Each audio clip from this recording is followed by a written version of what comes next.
Maurice Ray, S'aimer, chapitre 3. À la découverte de l'amour.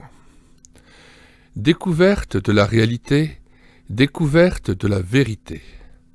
On a rejoint les gens en pleine course. On a vu leur souffrance, cherché le remède, retrouvé le chemin de la guérison. C'était une manière d'aller au plus pressé. Il faut maintenant revenir en arrière. Il faut une fois encore ouvrir les yeux sur la réalité. En effet, parmi les innombrables époux en difficulté, la plupart devraient loyalement reconnaître que celles-ci ont leur vraie cause, non pas seulement dans le mariage lui-même, mais aussi dans ce qui l'a précédé. Il est difficile d'en parler, car dans ce domaine, il faut nécessairement deviner. Les époux savent reconnaître la gravité d'une situation présente. Rarement, ils admettent que celle-ci ait son origine dans un passé récent ou lointain. C'est tellement plus simple d'incriminer l'immédiat. Là, au moins, il y a du tangible, c'est-à-dire des circonstances, des conditions, des causes extérieures à soi-même. Tandis qu'à devoir fouiller le passé, à revenir sur un certain comportement qu'on a eu, certaines libertés qu'on a prises, certaines compromissions admises de part et d'autre tacitement, on devrait sinon plaider coupable, pour le moins ne point s'étonner ou se plaindre d'avoir à récolter ensemble aujourd'hui ce qu'ensemble on a semé hier.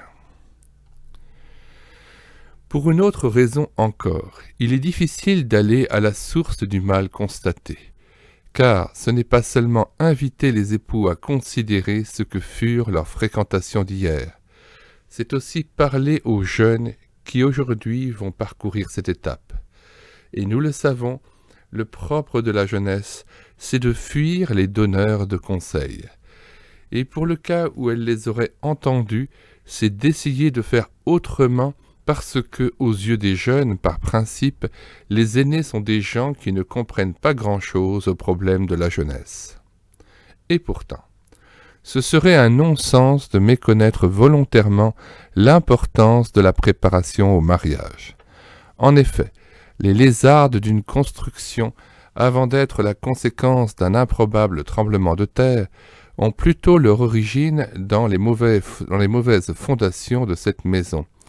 Et ce n'est pas être casse-pied que d'inviter son prochain, surtout s'il est jeune et pense au mariage, à prêter une attention soutenue au choix du terrain sur lequel il veut construire et à poser heureusement les bases de son futur foyer. Seulement voilà, quel est l'architecte compétent ? Il est vrai que l'exemple des aînés n'a rien d'encourageant. Ne voit-on pas certains d'entre eux en être déjà à la 3e construction et offrir au regard toutes les apparences d'un foyer branlant ? Il y aurait bien sûr ceux qui semblent avoir réussi, mais on voudrait être certain que la réalité cachée correspond à l'aspect visible des choses. Et quand encore il en serait au dedans comme au dehors, cela signifie-t-il que la norme valable pour ce foyer soit applicable aux autres? Est-ce que la diversité des conditions de vie, d'hérédité, de famille, d'éducation, de tempérament, de caractère, de circonstances ne rendent pas impossible l'élaboration de règles valables pour tous, en tout temps? Et encore, qui s'offrira à les formuler, qui ne soit pas arrangé parmi les théoriciens dont un apôtre disait « Fontaine sans eau, nuée qu'emporte un tourbillon, ils promettent la liberté alors qu'ils sont eux-mêmes esclaves de la corruption. » Dans les 2 chapitres précédents, nous avons constaté qu'en peu de mots, en quelques phrases, la Bible dit les choses les plus profondes, les plus vraies, les plus sensées qu'on ait jamais dites sur l'amour. C'est au point que tout commentaire ou toute expérience qu'on pourra jamais faire à ce sujet trouve confirmation et explication chaque fois qu'on les confronte avec le texte des Écritures. C'est donc à la lumière d'un texte biblique que seront cherchées les normes d'une heureuse préparation au mariage. Genèse 24, 1 à 51, 62 à 67. Abraham était vieux avancé en âge, et l'Éternel l'avait béni en toutes choses. Abraham dit à son serviteur, le plus ancien de sa maison, celui qui avait l'administration de tous ses biens. « Mais je te prie la main sous ma cuisse, et je te ferai jurer par l'Éternel, le Dieu du ciel et de la terre, de ne pas prendre pour mon fils une femme parmi les filles des Cananéens, au milieu desquels je réside.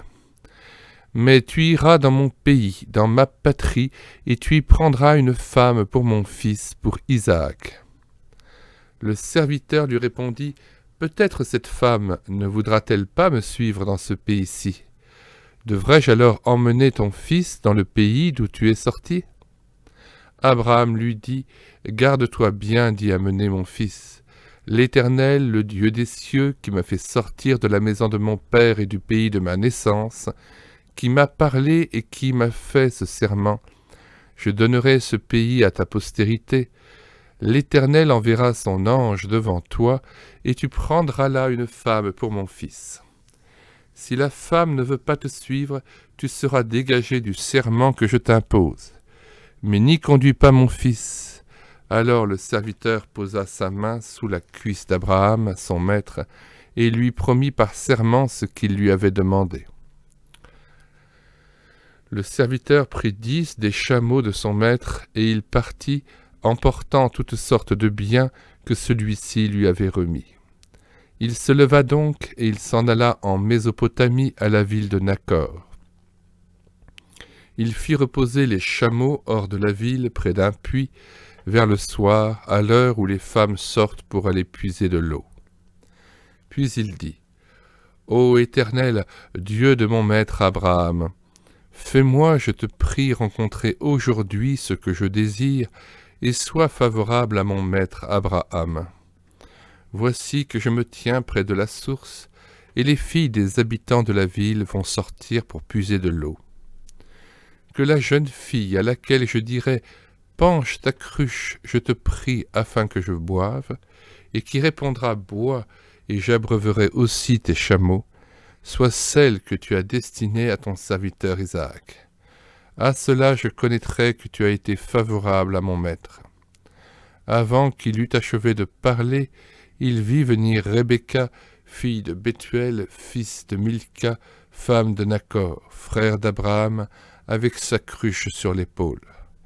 La jeune fille était très belle. Elle était vierge et aucun homme ne l'avait connue. Elle descendit à la source, emplit sa cruche et remonta.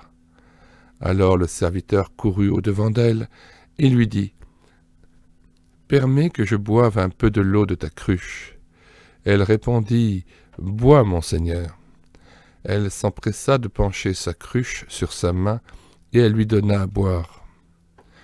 Quand elle eut achevé de lui donner à boire, elle dit « Je vais aussi puiser de l'eau pour tes chameaux jusqu'à ce qu'ils soient abreuvés. » Et, s'empressant de vider sa cruche dans l'abreuvoir, elle courut encore à la source pour puiser de l'eau, et elle en puisa pour tous les chameaux.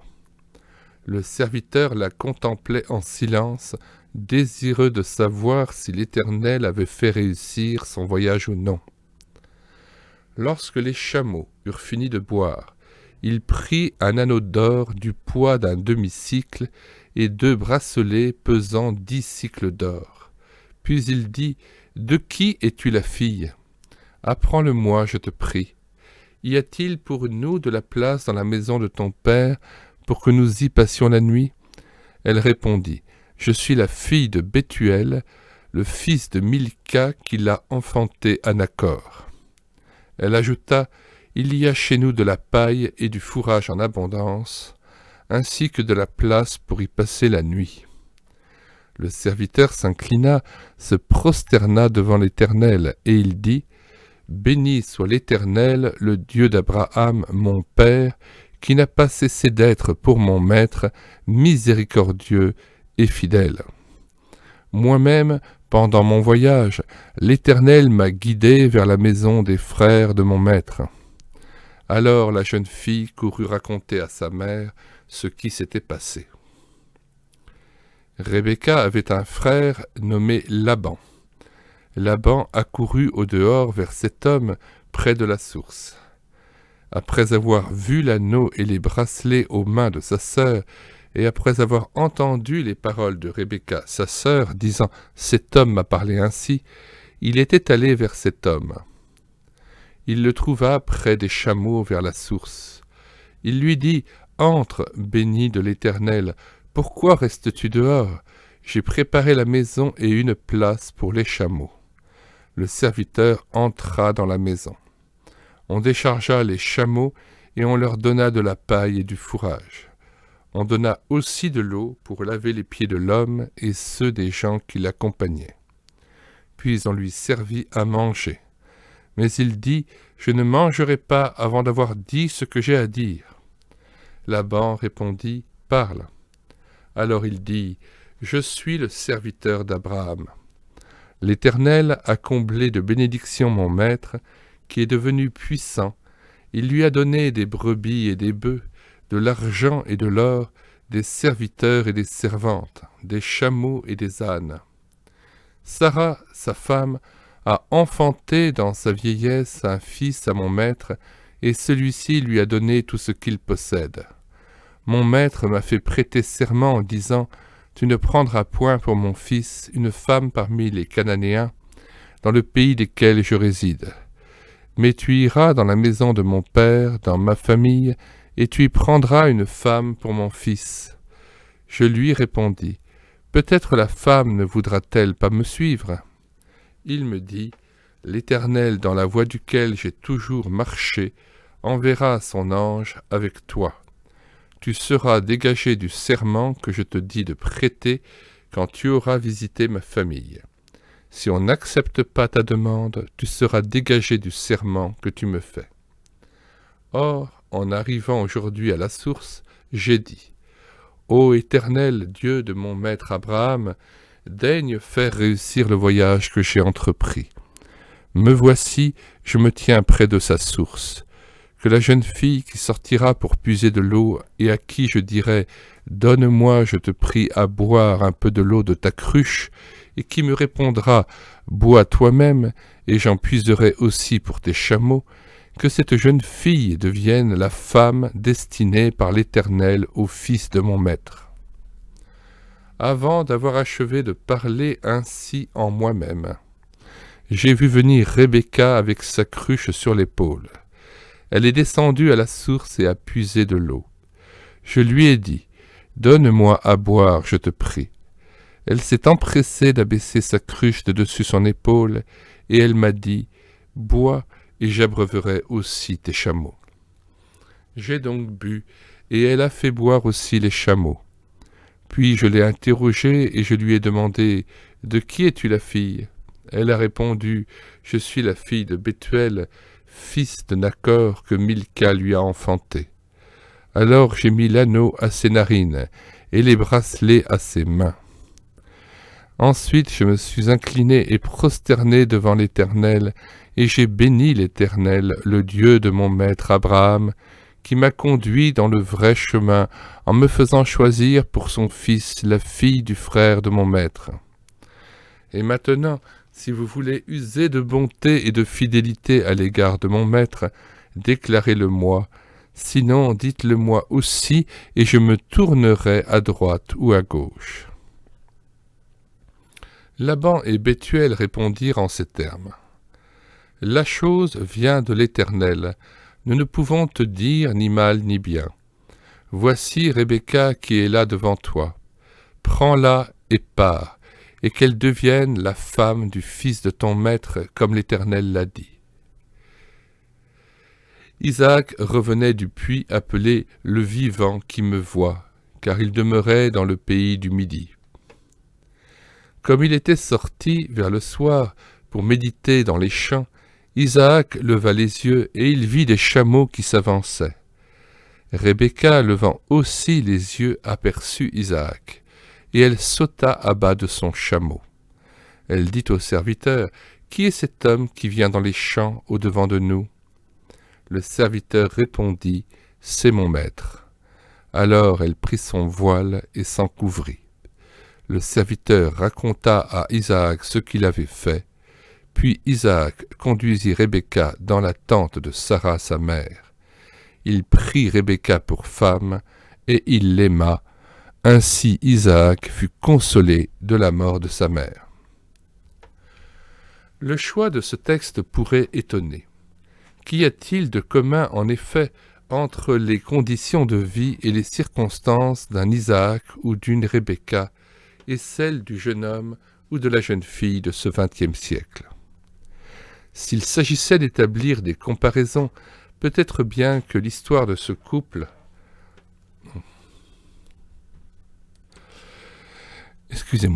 S'il s'agissait d'établir des comparaisons, peut-être bien que l'histoire de ce couple pourrait laisser le lecteur indifférent. Mais il n'est pas question ici de confronter des situations. Il est proposé de laisser la parole biblique révélée à qui veut entendre et comprendre les règles applicables à toute fréquentation. Si elle le fait au travers d'un récit en lui-même déjà fort attrayant, la vérité ne pourra qu'y gagner en intérêt. Les parents doivent-ils s'en mêler? Un fait est là. Ceux d'Isaac n'ont pas laissé à leur fils la pleine liberté du choix d'une fiancée.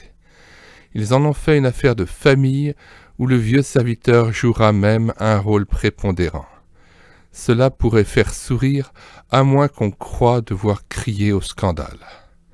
Si l'on essayait plutôt de réfléchir un peu. Certes, les choses vont aujourd'hui tout autrement. Non seulement les parents seront souvent les derniers à être consultés, mais il arrivera qu'on choisisse contre leur avis et se marie avec leur désapprobation. Que faut-il en penser? Dans la perspective même où le mariage a été vu au chapitre précédent, un lieu où l'on redécouvre l'unité et la communion, dans le dessein de les vivre avec d'autres, est-il admissible qu'une fréquentation puisse être envisagée contre le gré des parents et qu'un mariage soit l'occasion d'une rupture avec eux? Le principe ne doit-il pas être au contraire souligné et admis d'emblée qui reconnaît aux parents des deux futurs conjoints une responsabilité dans ce choix? Celui-ci n'est-il pas, en effet, le plus important que le jeune homme et la jeune fille auront jamais à faire dans leur vie? On peut changer de maison, on peut changer de pays, on peut changer de métier et de patrie, on peut changer d'opinion, on peut changer quasi de tout. Mais en dépit de ceux qui le croiraient encore, on ne peut pas changer de femme, on ne peut pas renier le père ou la mère de ses enfants. Alors, si l'on admet qu'il est précieux de s'entourer de conseils, de renseignements pour une maison ou un métier, comment serait-il admissible qu'en vue de ce choix capital, les parents n'aient pas à être consultés? Refuser de l'admettre, c'est faire preuve d'une sotte prétention ou d'un égoïsme aveugle.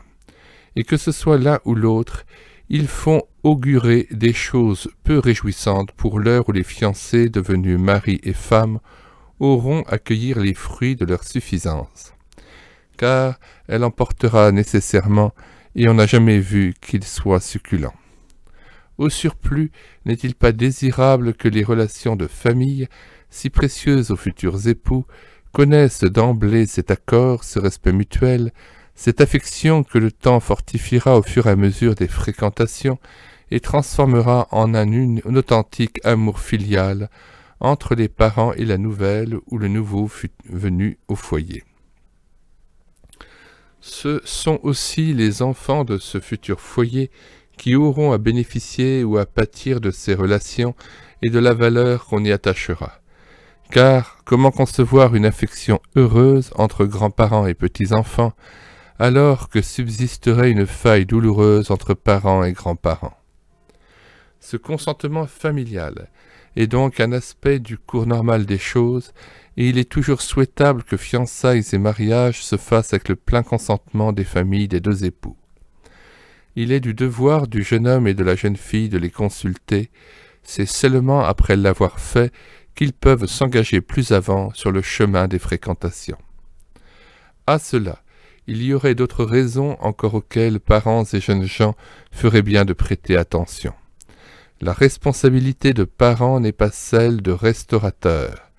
Peut-être bien que certaines familles offrent ce lamentable aspect d'une pension plus ou moins gratuite à laquelle les enfants, devenus adolescents, viennent quotidiennement ou périodiquement pour se refaire en sommeil et nourriture, parfois en argent, linge propre, souliers, vêtements, etc.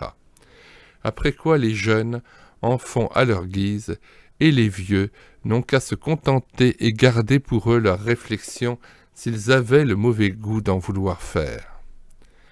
Je ne suis plus un enfant, je gagne ma vie, j'ai mes idées à moi, les vôtres sont d'un autre temps, et puis je suis libre, ce que je fais ne regarde personne.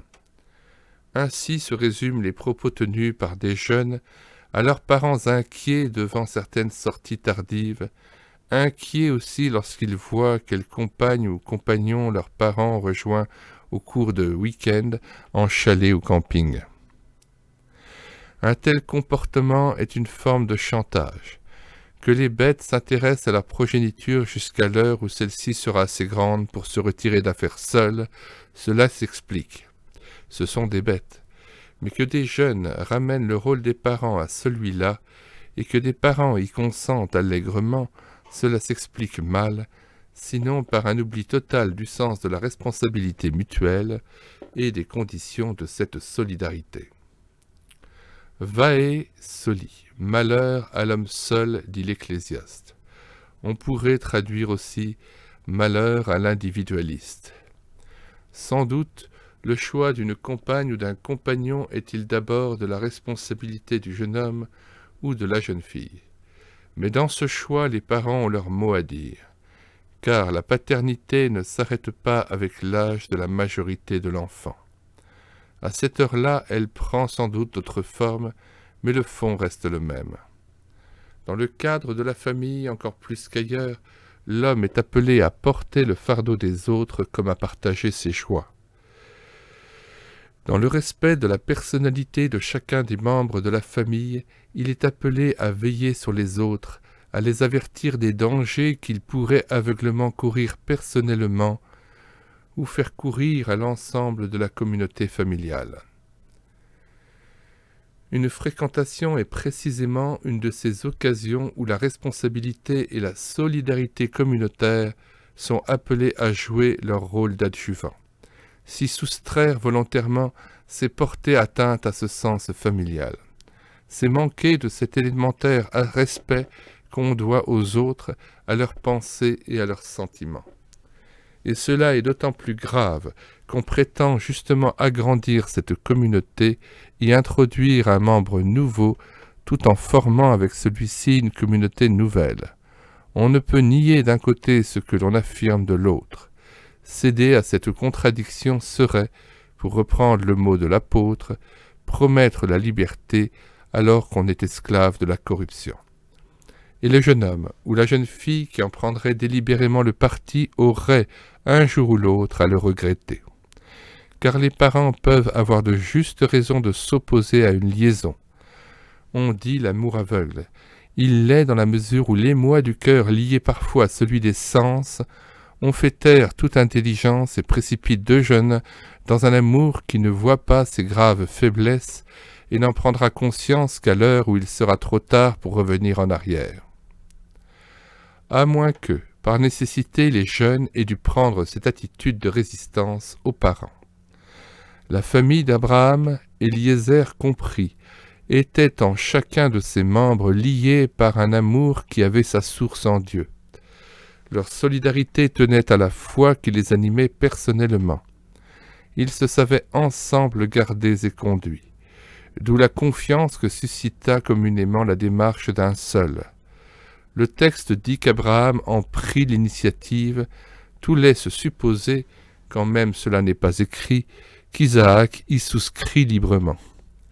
Hélas, toutes les familles ne connaissent pas cette heureuse et enviable affection filiale. Il peut arriver que les fréquentations du fils ou de la fille donnent lieu à une violente opposition de la part des parents, mais que celles-ci tiennent à des raisons plus que suspectes, question de prestige, d'ambition, de commodité, d'argent, etc. Que faire en pareil cas? L'autorité paternelle, la soumission filiale trouvent leurs limites à la frontière de la volonté divine. à condition bien sûr qu'on ne confonde pas celle-ci avec sa propre fantaisie. D'où la nécessité en pareil cas de faire intervenir l'autorité spirituelle d'un aîné, par exemple celle d'un pasteur, dont l'avis sera précieux au cœur de ceux qui se voient contrariés par les parents, quand même ils ont la certitude de marcher sur le chemin de Dieu. L'intervention de cet aîné aidera précisément à discerner qui, des parents ou des enfants, est fidèle à la sagesse d'en haut et cherchera à la faire admettre des récalcitrants. On a souligné qu'Abraham prit l'initiative des amours de son fils. Dans les circonstances familiales, dans les us et coutumes de l'époque, cela n'avait rien d'extraordinaire. Cette démarche a cependant quelque chose à dire aux parents et aux enfants d'aujourd'hui. On peut être d'avis très différents quant à l'âge où il devient licite de s'éprendre de quelqu'un. Il est reconnu que cet âge est loin d'être le même, suivant qu'il s'agisse d'un jeune homme ou d'une jeune fille. Le premier atteint sa maturité vers 25 ans, tandis qu'à 20 ans déjà, nombre de jeunes filles sont pleinement épanouies. Cela signifie que sur ce simple plan du développement de la personne, il serait désirable, d'une part que le jeune homme ne cherche pas femme trop tôt, d'autre part qu'à l'heure de cette décision, il en choisisse une si possible plus jeune que lui. D'autant plus qu'au cap des 50 ans, tel homme encore jeune pourrait avoir à souffrir d'être lié à une épouse de quelques années son aînée. Si vers 25 ans cette différence d'âge est sans importance, au cap du demi-siècle, il peut arriver que cet écart de quelques années soit sans rapport avec les chiffres et laisse en présence un mari encore vert et une épouse déjà vieillie. Beaucoup d'exceptions infirmeront une telle règle, elle n'en demeure pas moins valable. En outre, cette nécessité faite au jeune homme d'attendre un certain âge pour avoir liberté de s'éprendre est liée souvent encore à sa profession. Certaines d'entre elles demandent des apprentissages prolongés qui retardent d'autant la possibilité de fonder un foyer. De trop longues fiançailles ne sont pas désirables. Au jeune homme donc d'en tenir compte et une fois de plus de savoir attendre. Mais le saura-t-il ? C'est là précisément que la sage autorité des parents aura son importance. Beaucoup mieux que l'adolescent, impulsif parfois jusqu'à l'irréflexion, les parents sauront discerner si le temps est venu d'emprunter le chemin qui mène aux épousailles. Et si la confiance est la marque particulière des relations parents-grands-enfants, à une heure où le jeune homme ou la jeune fille prendrait feu prématurément, ils sauront calmer sinon éteindre cette ardeur de bonne aloi dont le seul défaut était peut-être la précocité. Le malheur de beaucoup de foyers tient précisément au fait qu'ils ont été fondés prématurément, soit parce que les parents ont laissé faire, soit parce que les enfants présomptueux n'ont eu d'intérêt que pour leur propre sagesse aveuglée. La prière. Ce serait encore passer à côté de la vérité scripturaire que de parler de la seule sagesse des enfants respectueux de la vie paternelle ou encore de celle des parents expérimentés. Il est à noter en effet que ni Abraham ni Eliezer ne se fièrent à leurs seuls sentiments ou pensées.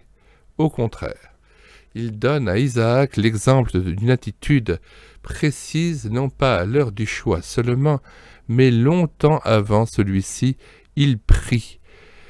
Et Isaac sera surpris dans la même disposition d'humilité et de foi à l'heure où sa fiancée apparaîtra brusquement à l'horizon. Il est dit qu'il était sorti pour méditer. En ce siècle de costauds et de durs, d'émancipés et d'affranchis, cela fera peut-être sourire. Rira bien qui rira le dernier. Ça ne coûte apparemment rien de rire, à moins que le résultat évident de tant de foyers bâtis hors ce recours à l'approbation et à la direction divine, soit le prix payé pour tant de haussement d'épaules incrédules. Si l'on croit à l'intention de Dieu de frayer pour l'homme naturellement incapable d'aucun bien un chemin où ce bien lui sera révélé quotidiennement, il est évident que tout jeune homme ou toute jeune fille, longtemps à l'avance, pourra demander au Seigneur s'il le destine au mariage. Si, intérieurement, il en reçoit la conviction, il n'aura aucun scrupule à demander à Dieu de lui faire rencontrer l'élu ou l'élue de son cœur. De même, il pourra prier longtemps à l'avance pour que sur ce chemin, qui pourrait être long et d'autant plus riche en difficultés, il soit gardé comme elle de tout ce qui pourrait les détourner l'un de l'autre. Encore faut-il bien comprendre le sens de cette prière. Il ne s'agit pas de forcer la main de Dieu, pas plus qu'il ne s'agit après coup de venir solliciter une approbation d'en haut sur des projets où il n'aurait eu aucune part. Il étant bien sûr Dieu. Non, c'est bien d'une recherche de la volonté divine dont il est ici question. Celui qui prie ne formule pas des exigences. Au contraire, il s'offre à Dieu. Il lui demande que dans sa souveraineté et sa sagesse, il fasse concourir caractère, tempérament, circonstances de deux êtres qui existent sans se connaître encore, à l'édification d'un foyer heureux dans lequel il pourra d'autant mieux se glorifier qu'il en aura été lui, le premier artisan.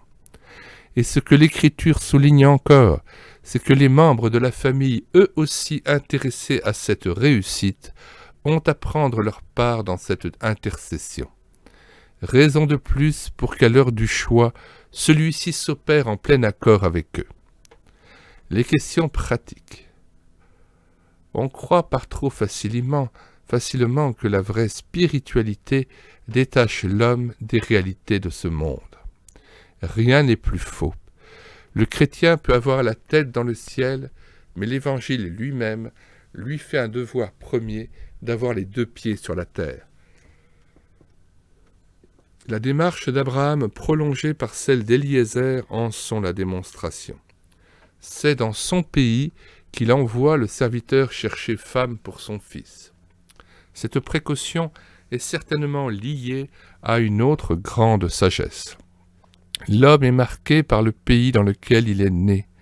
Il y a une manière de sentir, de voir, d'entendre, de comprendre, de réagir, donc de vivre, qui tient précisément au coin de terre où l'on a vu le jour, où l'on a grandi et appris à parler. Il faut savoir en tenir compte dans le choix du conjoint. Non pas que les contrastes les plus violents ne puissent pas parfois trouver heureux accord. Il est des dissonances dont l'originalité finit par charmer, mais il en est aussi parfois d'insupportables. Mais cette attention vouée à des considérations du simple bon sens ne s'arrête pas à ces lignes générales. Elle entre dans des détails beaucoup plus prosaïques encore. La démarche et l'attitude d'Éliézer le dévoilent à qui sait lire. D'aucuns pourraient prendre ce serviteur pour un homme dépourvu de toute galanterie. Ne se laisse-t-il pas, lui, serviteur, servir par une jeune fille qui deviendra peut-être la femme de son maître? Mieux que cela, à l'heure où elle lui a offert d'abreuver ses chameaux et se met à puiser l'eau, ne la laisse-t-il pas seule mener à chef ce labeur vraiment fatigant? L'attitude d'Éliézer n'a rien à voir avec un manque de savoir-vivre. À l'heure où il cherche femme pour son maître, il sait que si la beauté d'une jeune fille n'est point négligeable, ce n'est pourtant pas avec l'apparence extérieure seule qu'on fait le bonheur de quelqu'un. Les qualités d'âme et de cœur, le sens pratique, la volonté persistante d'un caractère qui ne recule pas devant l'effort, la joie de servir les autres, la simplicité qui sait venir en aide au prochain, quel qu'il soit, et accepter la besogne même la plus humble et la plus fatigante, la générosité alliée à l'hospitalité, tout cela compte autant, si ce n'est plus que la beauté. Éliézer veut pour son maître le contraire d'une pain-bêche, entre guillemets, ou d'une mauviette, entre guillemets. Dans sa recherche, il pense que la femme non seulement fait la maison, mais encore l'entretient et l'embellit pratiquement. Les gestes experts de Rebecca, sa persévérance dans l'effort, sa gentillesse prévenante seront autant de signes qui décideront de son choix, pour le moins viendront le confirmer. On ne saurait assez inviter jeunes gens et jeunes filles à porter intérêt à cet aspect prosaïque du problème. Ce serait manquer d'intelligence que de vouloir l'ignorer. Et pour n'avoir pas voulu s'en préoccuper à temps, il est de nombreux foyers qui passent plus tard par des difficultés qui ressortissent en grande partie à ces questions de vie pratique.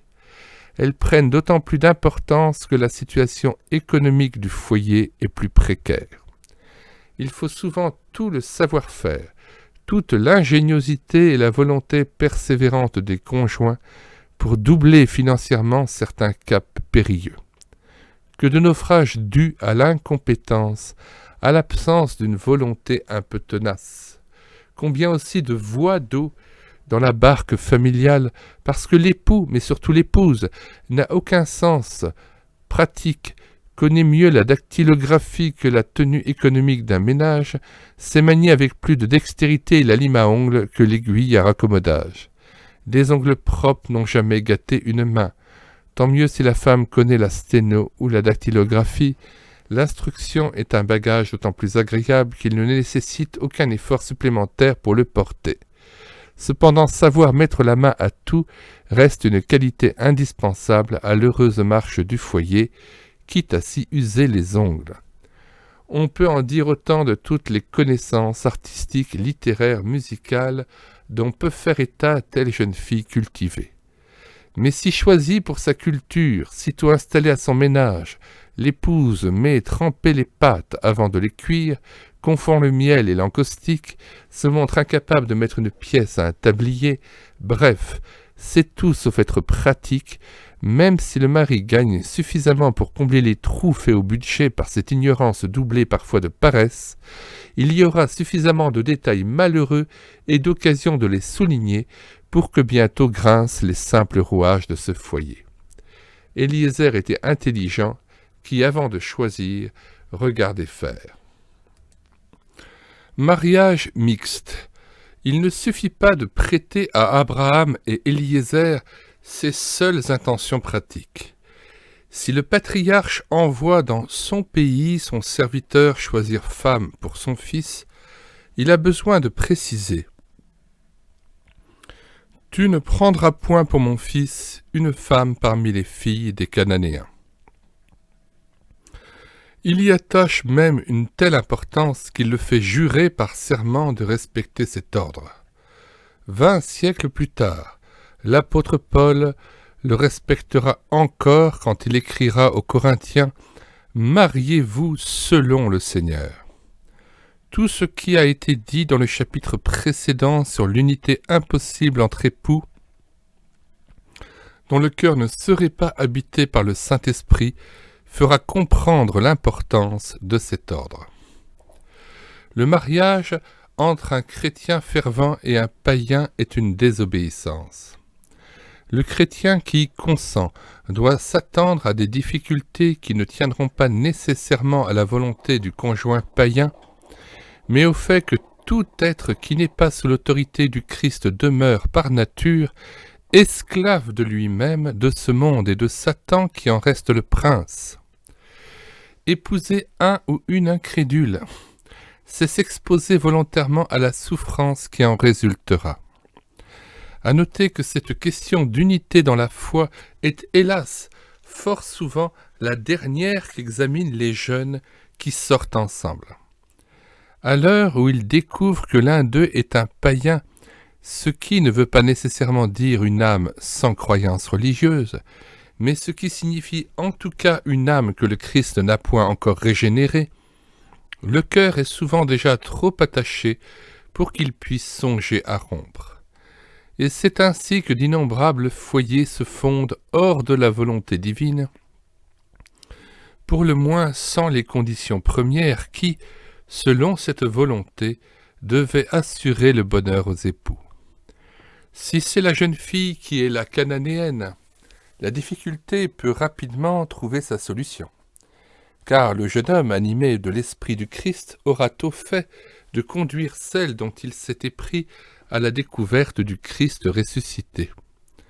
et si elle s'y refusait, il est fort probable, s'il est soumis à Christ en vérité, qu'il verra dans ce refus un obstacle majeur, donc un signe d'en haut l'invitant à rompre une telle fréquentation.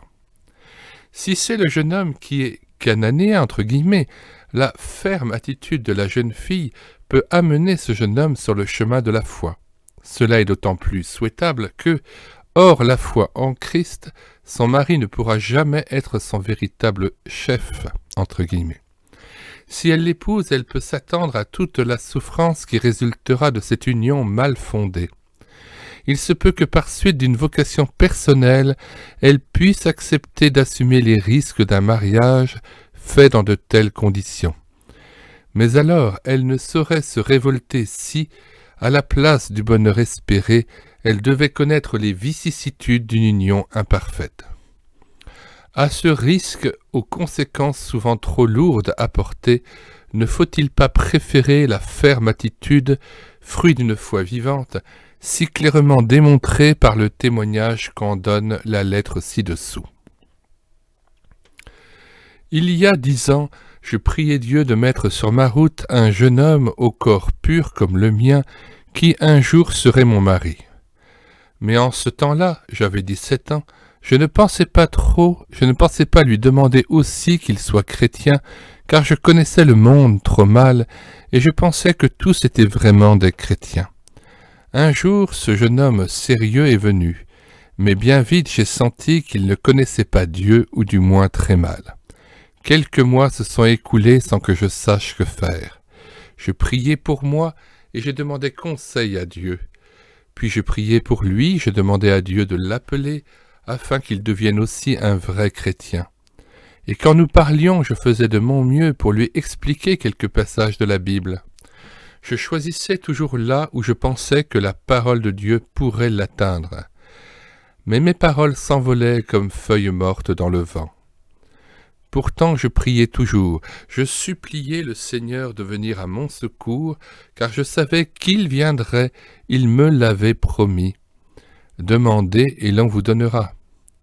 Quand il prenait mon visage dans ses mains et me demandait si j'étais heureuse, je haussais les épaules et je lui disais qu'il manquait quelque chose.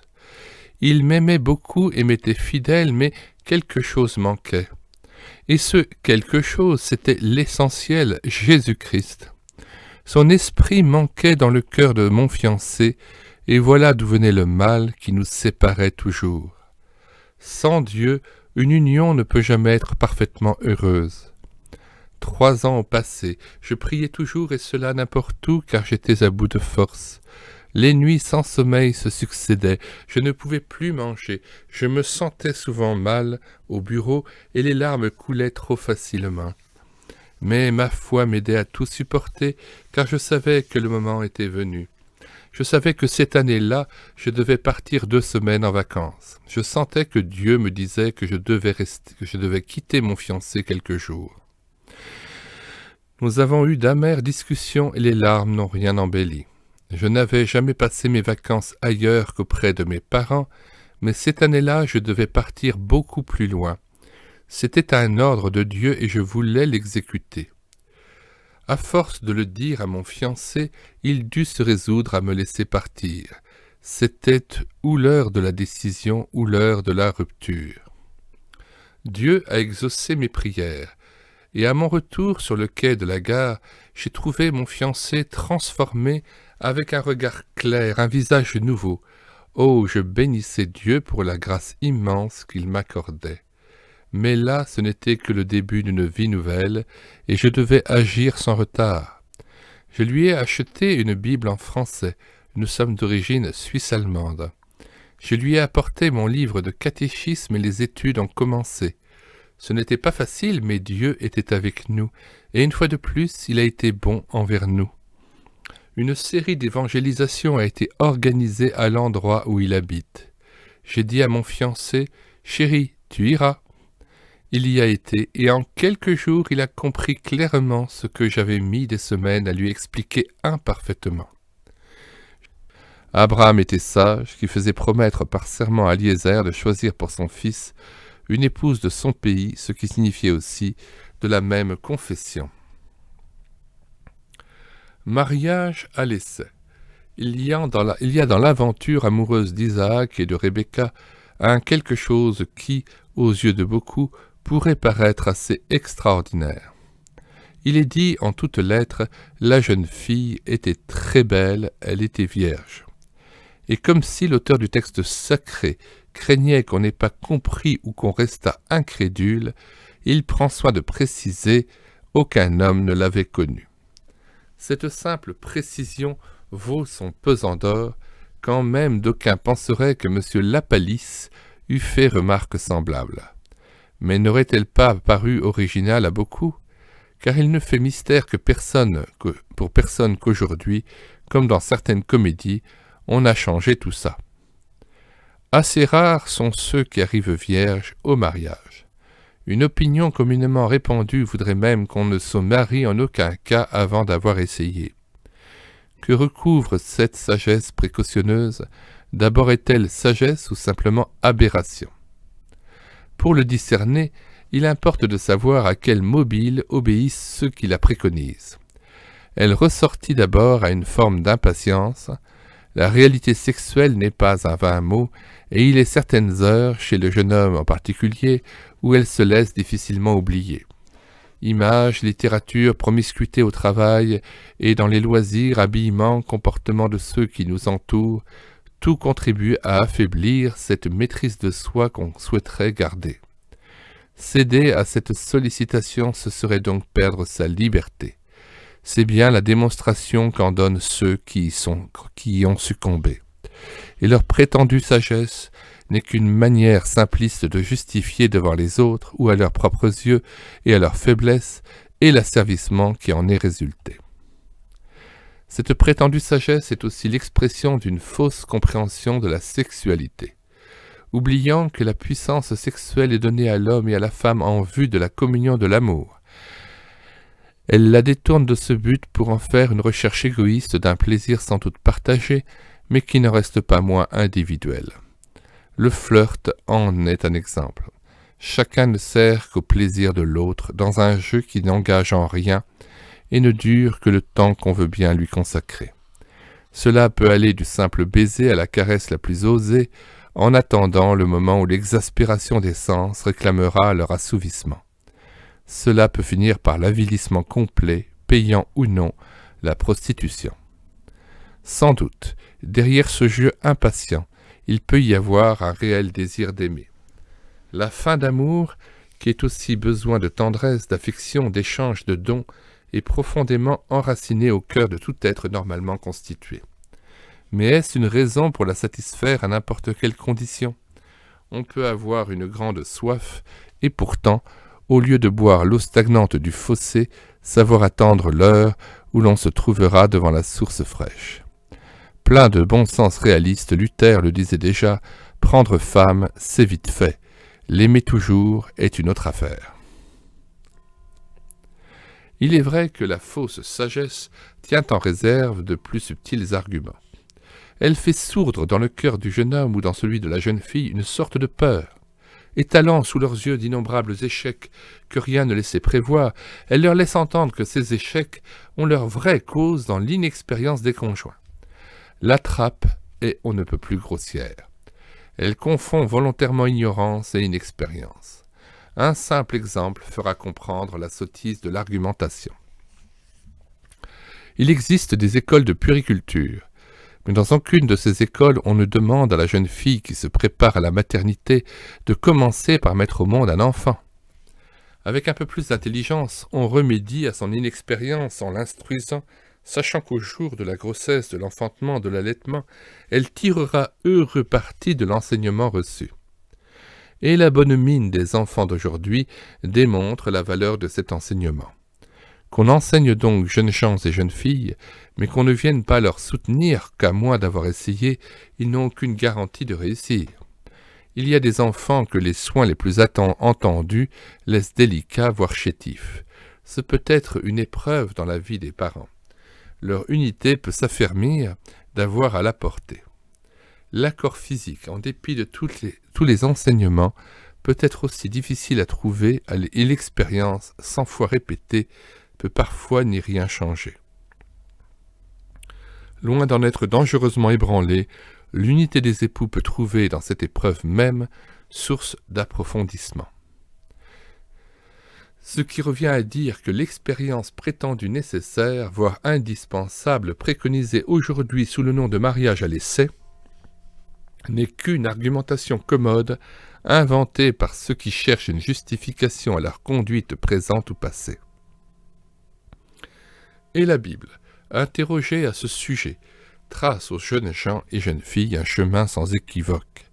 Ils chercheront en vain dans toute l'Écriture un acquiescement ou une forme d'approbation à l'acte d'amour accompli en dehors du strict état de mariage. Tout au contraire, cet acte est alors dénoncé comme une désobéissance grave, rangée sous le nom d'impudicité ou de fornication. Et ces mots caractérisent non seulement la simple et égoïste recherche d'un plaisir sexuel, tel celui du flirt, mais cela va de soi, toute forme de mariage à l'essai.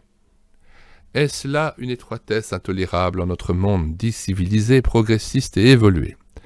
Très facilement en effet, parce que promis l'un à l'autre, les fiancés, certains de leur amour et de leur engagement mutuel, en viennent à penser que leur promesse de fiançailles leur donne toute liberté charnelle. Et ils en usent parfois en toute bonne conscience. Il est vrai qu'ils ont pour eux apparemment beaucoup d'excuses. Crise du logement, difficultés économiques, prolongation du temps d'apprentissage, nécessité professionnelle, incertitude du lendemain, exaspération des sens due à la liberté même dans laquelle on vit. Pourtant, aucune de ces excuses ne trouve justification devant la parole de Dieu qui reste absolue. Dans son principe et dans son application, l'union sexuelle se réalise seulement dans le cadre du mariage. De cette exigence, la Bible ne donne qu'une seule mais suffisante explication. Hors du mariage, l'acte d'amour est un mensonge. D'abord un mensonge à la joie et à l'unité. Ce n'est ni dénigrer l'amour, ni dénigrer le pain que de comparer l'acte d'amour conjugal à un pain dont la saveur se découvre à deux. Mais pour qu'il garde sa saveur, il y faut des conditions qu'on ne saurait impunément oublier. L'image du pain le fera comprendre, facilement. De quel qualificatif n'affublerait-on pas un paysan qui, sous prétexte qu'il se sent en appétit, en plein mois de juillet, faucherait du blé dont la maturité était prévue au plus tôt en août. Ce qu'il pourrait apprêter avec sa récolte serait tout au plus de la soupe au blé vert. Mais on ne saurait donner le nom de pain à ce brouet. Ainsi de l'amour vécu prématurément. En effet, dans la vie des époux, l'acte conjugal s'inscrit sur un arrière-fond et dans un cadre qui lui donne toute sa valeur. Il se prépare par une vie en commun, vie de présence l'un à l'autre, de communion de joie et de peine, dans lesquelles il se prolonge, dans lesquelles aussi il trouve son renouvellement et s'inscrit tel un couronnement. En quoi cet acte rapide qu'est l'amour des amants, vécu souvent sans véritable préparation, aussitôt rompu qu'accompli, peut-il être appelé un acte d'amour ou encore une préparation au mariage? C'en est l'outrageuse défloraison, cela n'a rien d'un don, c'est du voler en passant. C'est un mensonge à la véritable joie et à l'authentique unité, c'est la caricature de l'une et de l'autre. Et si l'on venait prétendre que l'expérience sexuelle ainsi acquise facilite ensuite la vie conjugale, ce serait un mensonge de plus. Car, fût-il réussi, cette expérience ne nous apprend rien que nous n'eussions tout aussi bien fait et même mieux appris dans une vie conjugale normale. Bien plus, elle risque de fausser notre comportement futur en nous laissant croire qu'une expérience vécue favorablement ou non se répétera identique à elle, même avec un autre conjoint, comme si nous étions des numéros faits en série. C'est ensuite un mensonge à la vie. Avant toute autre chose, l'acte d'amour conjugal est accomplissement d'unité. Les époux ne s'aiment pas d'abord en vue de la procréation. Cependant, pour demeurer vrai, tout acte d'amour doit être à même d'assumer les responsabilités qu'il prend. L'ordre de Dieu est clair, croissez et multipliez. Les époux qui se veulent fidèles ne peuvent l'ignorer. Or, en quoi l'amour des amants est-il soumission à la volonté divine, lui qui n'a qu'une peur, l'enfant? Coûte que coûte, il faut l'éviter. On s'y essaie habilement, frauduleusement, en attendant qu'un jour ce soit criminellement. Peut-être bien que l'amant et le fiancé s'accommodera assez facilement de ce genre de vie, car l'homme égoïste de nature ne se soucie souvent que de son propre plaisir. Mais il n'est pas de jeune fille de fiancée qui soit vraiment heureuse d'avoir à vivre cette forme de mensonge-là. Tous ces consentements ne peuvent empêcher une rancune informulée qui l'amènera même certains jours à détester son compagnon. Jours de tristesse, de regret, d'angoisse, parce qu'il y a du retard, et que mensuellement, elle vient ainsi avec cette peur de l'enfant à l'encontre de sa nature vraie et profonde. C'est enfin un mensonge tout court, à l'égard de la famille d'abord, du moins dans le cas des parents qui n'admettent pas, sans autre, que les fiancés vivent en amant. Il y en a encore beaucoup, heureusement. Dans l'autre cas, il y a mensonge à l'égard de la société devant laquelle ils passent pour être fiancés. Qu'on le veuille ou non, on ne peut vivre en ignorant les autres. La solidarité humaine souffre de toutes les défaillances de ceux qui la composent. Et le mensonge des amants contribue pour sa part à transformer la vie communautaire en une jungle, d'où la confiance a été bannie et a fait place à une duperie organisée. Et ce mensonge a des échos ailleurs encore. Dans l'Église, s'ils sont croyants, c'est devant elle qu'ils viendront s'engager mutuellement, prendre de solennelles promesses. Sur quel fondement? Celui du Dieu de vérité, sur la bénédiction duquel ils disent pouvoir compter. On ne se moque pas de Dieu, on ne peut le tromper ni faire mentir sa loi. Toute transgression porte son fruit. Voyons à quelle réussite conduit aujourd'hui la pratique de plus en plus communément admise du mariage à l'essai. Si l'on ne voulait pas entendre l'éloquence de la parole, il y aurait alors celle des chiffres, le nombre élevé des ménages désunis. À la recherche du bonheur, de la joie, de l'unité dans la vie conjugale, il est urgent aujourd'hui d'appeler les fiancés à rester sur le terrain de la vérité, qui est aussi celui de la virginité. Cette nécessité répond à d'autres exigences encore, qu'il n'est point superflu de souligner. Toutes les fiançailles ne ressemblent point à celles d'Isaac et de Rebecca. Ils ont connu dès le premier instant qu'ils étaient dans la main de Dieu, choisis l'un pour l'autre. Cette certitude n'est pas toujours aussi rapide. L'âge, le caractère, le tempérament, les goûts, les circonstances de famille, les habitudes prises font généralement des fiançailles une mise à l'épreuve. Et il est bien qu'il en soit ainsi, car les fiançailles peuvent être rompues, du moins peut-on en prévoir la possibilité.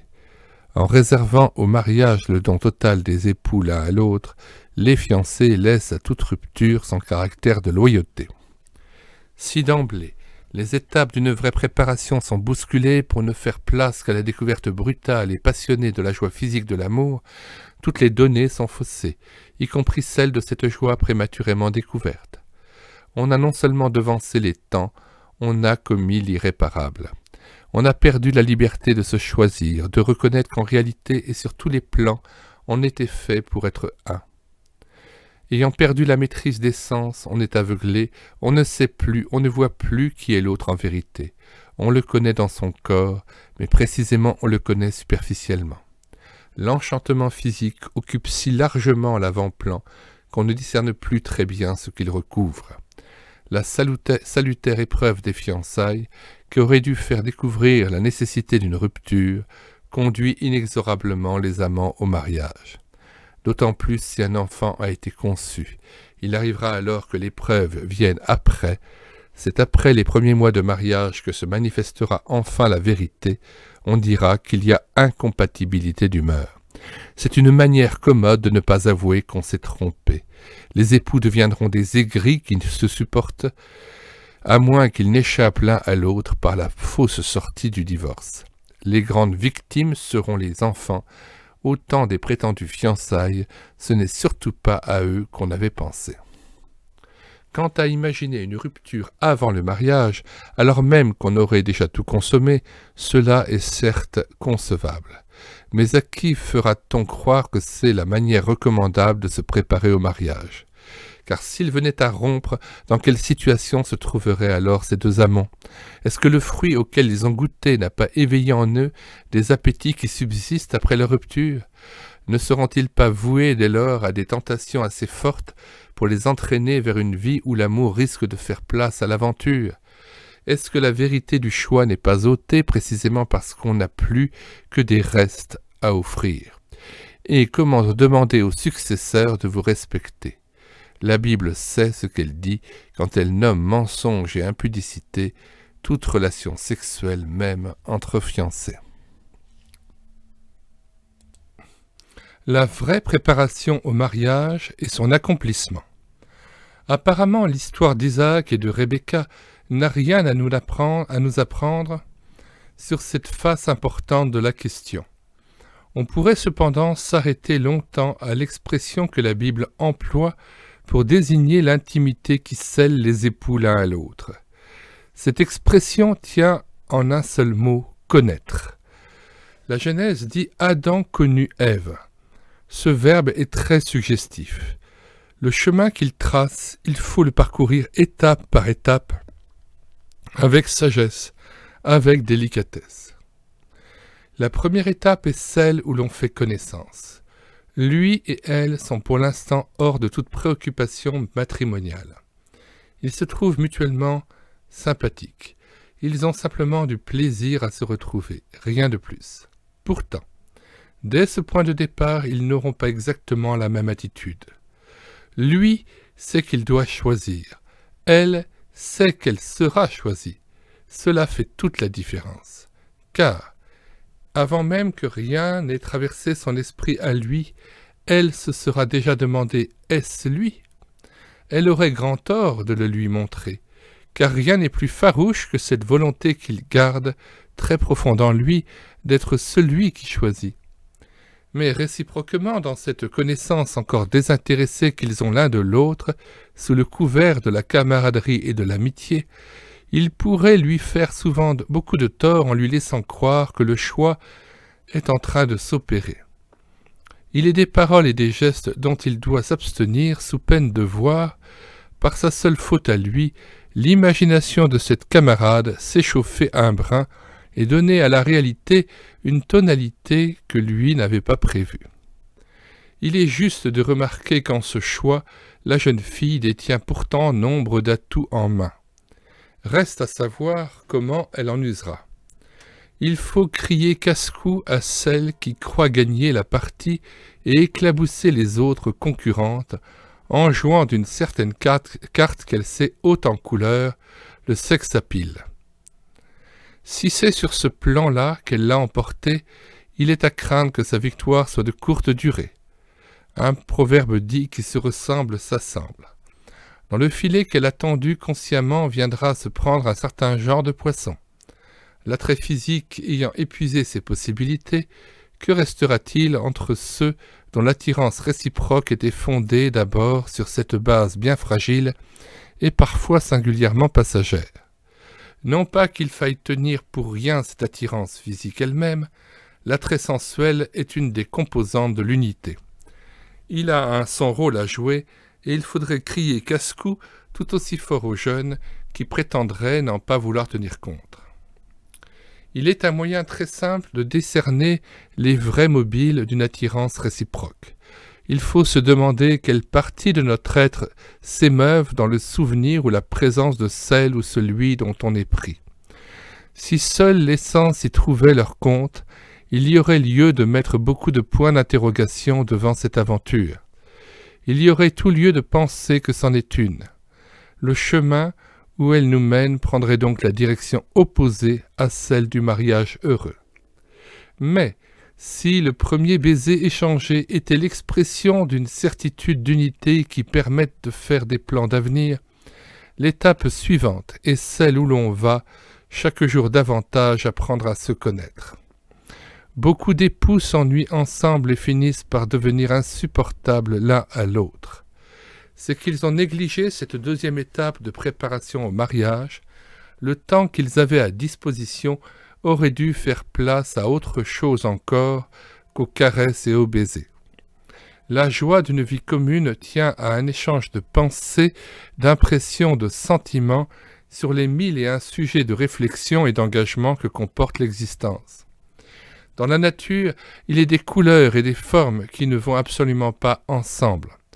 Leur association est une faute de goût, voire une souffrance. Apprendre à se connaître, c'est précisément s'aventurer ensemble, aussi souvent et aussi loin que possible, dans tous les domaines intéressant l'âme et l'esprit.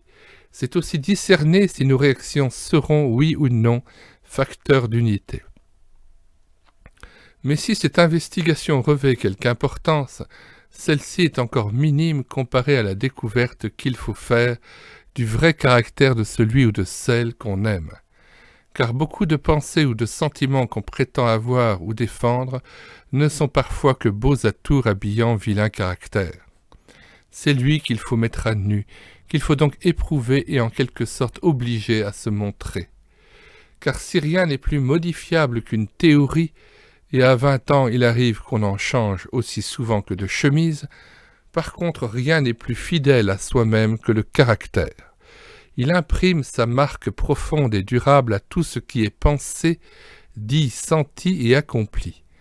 D'où l'importance qu'il y a dans ce temps où l'on apprend à se connaître, à fournir au caractère toutes les occasions possibles de se manifester. Un échange fidèle de correspondance y aidera bien davantage qu'un rendez-vous hebdomadaire au cinéma.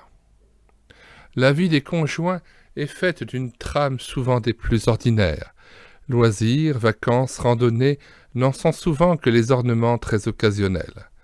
Ce serait dangereusement factice et trompeur de se connaître seulement dans ces circonstances extraordinaires. Qui fournira aux fiancés cette trame réelle de la vie quotidienne, si nécessaire à leur découverte réciproque? Qui, sinon leurs parents? D'où l'importance, une fois de plus, de leur assentiment. C'est dans le cadre de la vie quotidienne de la famille accueillante et discrète que les caractères se dépouillent le plus facilement de leurs faux-semblants, si tant est qu'ils en ont.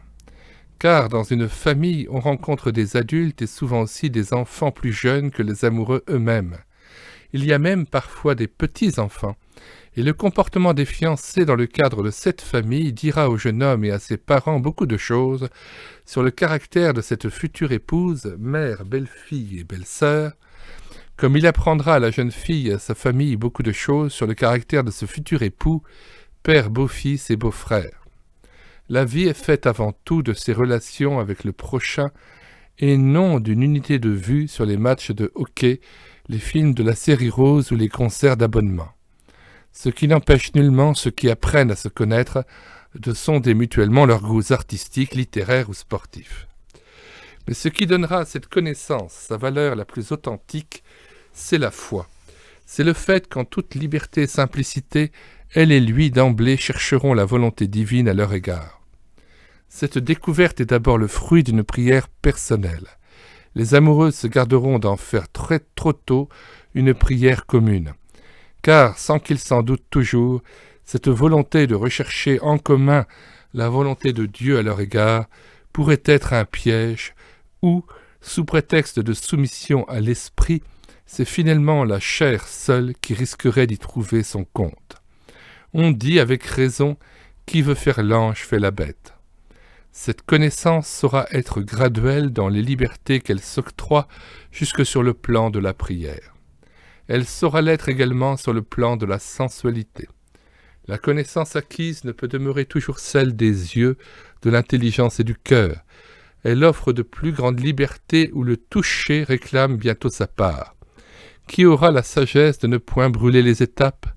Sur ce chemin merveilleux qui l'y conduit à la totale découverte, qui pourra être assuré de rester toujours maître de lui-même sans jamais franchir les limites que, d'un commun accord, il voulait observer?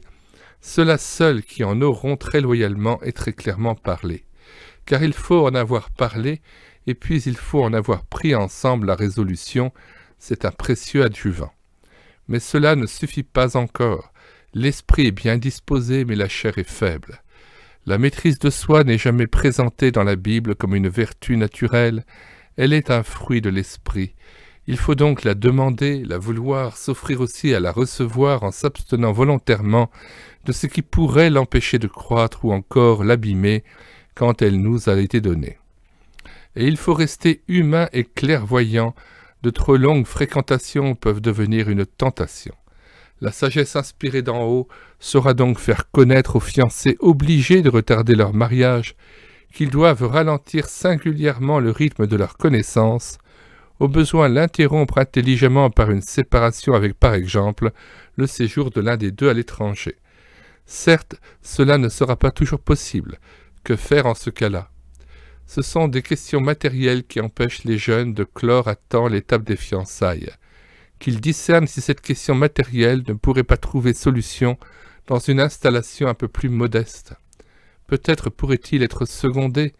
Il est des occasions où ce serait une vraie sagesse de la part de parents aimants et compréhensifs de venir en aide à leurs enfants. 3 ans de fiançailles est le grand maximum qu'on puisse indiquer pour des fiancés équilibrés. 2 ans serait encore préférable, et en cas de nécessité, une aide momentanée des parents pourrait permettre une installation modeste. Il vaudrait 100 fois mieux cela que cet engagement périlleux sur le chemin de fiançailles prolongées pour un temps indéterminé. Vient alors la dernière étape, celle où ils vont se connaître totalement. Adam connut Ève, sa femme. Isaac conduisit Rebecca dans la tente qui avait été celle de sa mère, et il l'aima. Ce dernier acte, au soir du mariage ou dans la semaine qui le suit, reste encore une découverte. Sans doute s'y sont-ils préparés ensemble, mais il faut le répéter. À l'heure où ils se trouvent enfin seuls, ils vont encore à la découverte. La joie qui les attend est voulue de Dieu qui l'a inscrite dans leur chair à tous deux. Ils n'ont donc rien à craindre. Cependant, de même que dans la découverte d'un cadeau reçu avec la mention « fragile », on reste précautionneux, attentif à ne rien brusquer. Leur attitude, celle de l'époux surtout, saura mettre patience et tact et même pudeur à préparer la fête qu'ils vont se donner l'un à l'autre.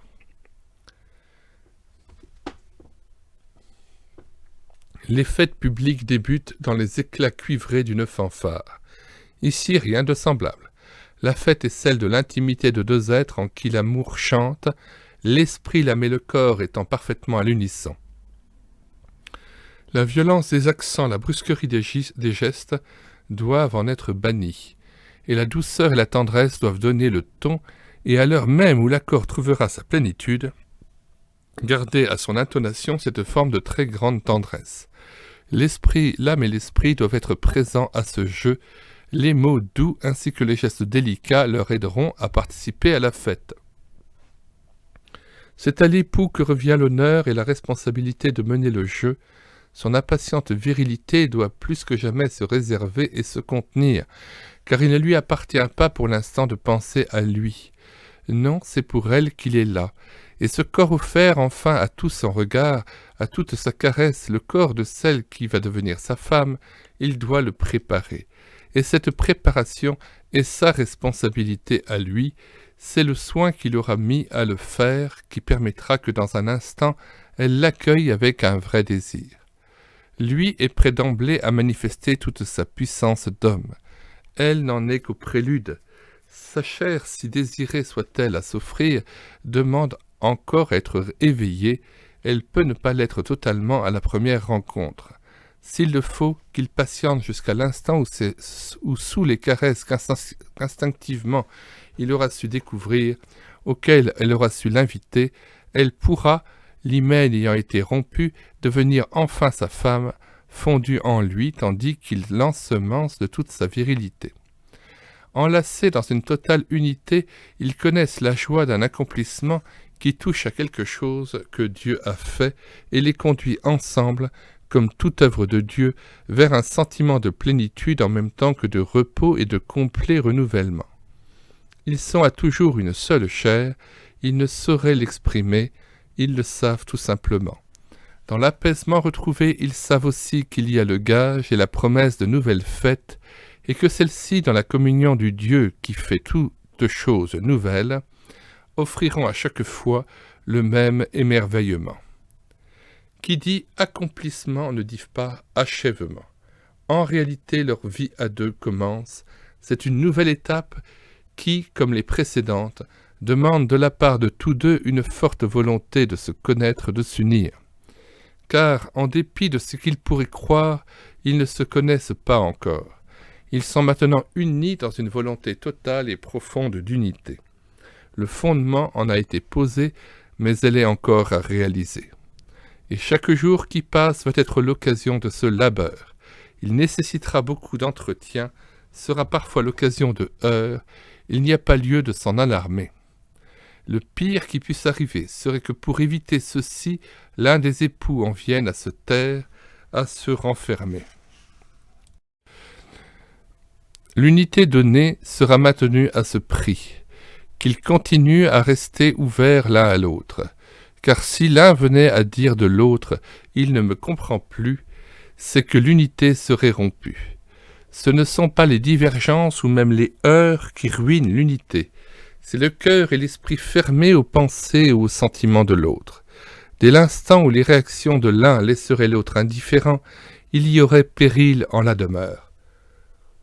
C'est la volonté permanente de comprendre l'autre qui permet à un foyer de s'édifier, encore qu'il faille bien expliquer ce mot. Comprendre ne veut pas dire avoir convaincu l'autre que vous aviez raison ou au contraire s'être rangé à son opinion. Comprendre, c'est admettre l'autre tel qu'il est et l'aimer ainsi. Dans l'étape qui suit le mariage, cette grâce de la compréhension doit être demandée sans cesse parce que tout vient la mettre en question. La vie à deux, c'est la découverte d'une différence fondamentale d'attitude et de réaction face aux mêmes choses. Déjà, dans l'amour, l'homme aime d'une toute autre manière que sa femme. Chez lui, l'amour est l'expression momentanée et souvent d'autant plus violente à la fois d'un désir et d'un sentiment. L'élan qui en résulte s'interrompt avec la satisfaction même du désir. Il fait place à une autre préoccupation vers laquelle, aussitôt après, l'homme peut se tourner entièrement et qui aura nom, travail, sport, loisirs, etc. Si la femme ne comprend pas cela, elle croira très vite que son mari ne l'aime plus et la délaisse, car elle l'aime d'une toute autre manière. Chez elle, l'amour est la note dominante, avec toutes les nuances que les circonstances momentanées peuvent y donner. Il s'y mêle un besoin de présence, d'attention, de gentillesse, de mots doux, de caresses anodines. Et cela n'a pas de fin. Si le mari ne comprend pas cela, il croira très vite que sa femme est une capricieuse et pensera aussi vite qu'au lieu de lui aider, elle lui complique l'existence. Cette différence se retrouve sur beaucoup d'autres plans, celui du travail ou de l'emploi de l'argent, celui de l'éducation des enfants, de l'emploi des loisirs, des relations avec le prochain, etc.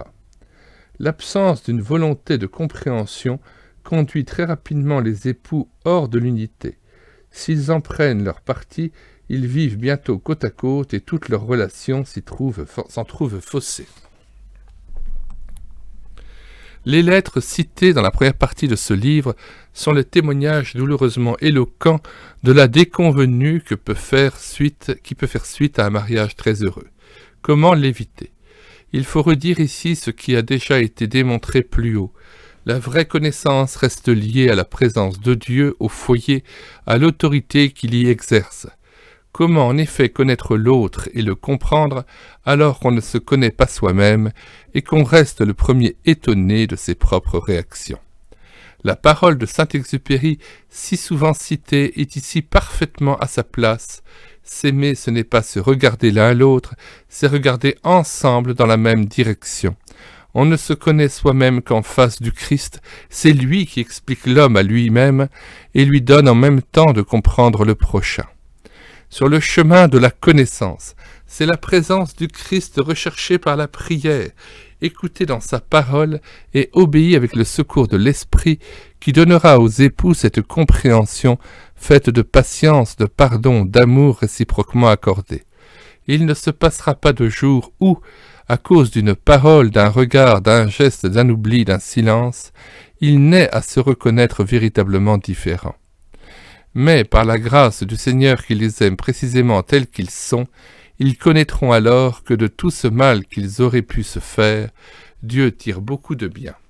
Plus que cela, avec les années, liés l'un à l'autre par les exigences de la parole et leur commune volonté de s'y soumettre, ils finiront par se ressembler ou par être pleinement heureux et riches précisément de tout ce qui les fait différents l'un de l'autre.